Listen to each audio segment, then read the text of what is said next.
ನಾವು ಯಾಕೆ ಕೆಲವರನ್ನು ತಕ್ಷಣ ಇಷ್ಟಪಡ್ತೀವಿ? ನಾವು ಯಾರನ್ನಾದರೂ ಮೊದಲ ಬಾರಿಗೆ ನೋಡಿದಾಗ ನಮ್ಮ ಮೆದುಳು 2 ರಿಂದ 5 ಸೆಕೆಂಡುಗಳಲ್ಲಿ ಅವರ ಬಗ್ಗೆ ಒಂದು ಅಭಿಪ್ರಾಯ ಮಾಡಿಬಿಡುತ್ತೆ. ಇದಕ್ಕೆ ಮುಖ್ಯ ಕಾರಣಗಳು: ಫಮಿಲಿಯಾರಿಟಿ, ಪರಿಚಯದ ಅನುಭವ, ಆ ವ್ಯಕ್ತಿಯ ಮುಖ, ಮಾತು ಅಥವಾ ನಗು. ನಮ್ಮ ಜೀವನದಲ್ಲಿ ಈಗಾಗಲೇ ನೋಡಿದ ಯಾರನ್ನಾದರೂ ನೆನಪಿಸಿದ್ರೆ ಮೆದುಳು ತಕ್ಷಣ ಸೇಫ್ ಮತ್ತು ಕಂಫರ್ಟೇಬಲ್ ಅಂತ ಫೀಲ್ ಮಾಡುತ್ತೆ. ಮಿರರ್ ಎಫೆಕ್ಟ್: ಆ ವ್ಯಕ್ತಿ ನಮ್ಮಂತೆ ಮಾತನಾಡಿದ್ರೆ, ನಗಿದ್ರೆ, ಬಾಡಿ ಲ್ಯಾಂಗ್ವೇಜ್ ಮ್ಯಾಚ್ ಆದ್ರೆ ಮೆದುಳು ಹೇಳುತ್ತೆ, ಇವನು ನಮ್ಮ ತರಹನೇ ಇದ್ದಾನೆ, ಅದಕ್ಕೆ ಇಷ್ಟ ಆಗುತ್ತೆ. ಹಾರ್ಮೋನ್ಸ್, ಫೀಲ್ ಗುಡ್ ಕೆಮಿಕಲ್ಸ್: ಯಾರಾದರೂ ಒಳ್ಳೆಯ ಐ ಕಾಂಟ್ಯಾಕ್ಟ್, ಸ್ಮೈಲ್, ರೆಸ್ಪೆಕ್ಟ್ಫುಲ್ ಮಾತು ಕೊಟ್ರೆ ಮೆದುಳಿನಲ್ಲಿ ಡೋಪಮಿನ್ ಮತ್ತು ಆಕ್ಸಿಟೋಸಿನ್ ರಿಲೀಸ್ ಆಗುತ್ತವೆ. ಇವನ್ನೇ ಲೈಕ್ ಫೀಲಿಂಗ್ ಅಂತ ನಾವು ಅರ್ಥ ಮಾಡ್ಕೊಳ್ತೀವಿ.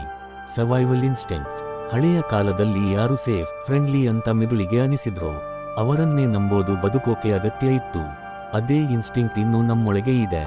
ಇಂತಹ ಇನ್ನಷ್ಟು ಮಾನಸಿಕ ಮತ್ತು ವಿಜ್ಞಾನಾಧಾರಿತ ಆಸಕ್ತಿದಾಯಕ ಮಾಹಿತಿಗಾಗಿ ಚಾನೆಲ್ ಸಬ್ಸ್ಕ್ರೈಬ್ ಮಾಡಿ, ವಿಡಿಯೋ ಲೈಕ್ ಮತ್ತು ಶೇರ್ ಮಾಡಿ.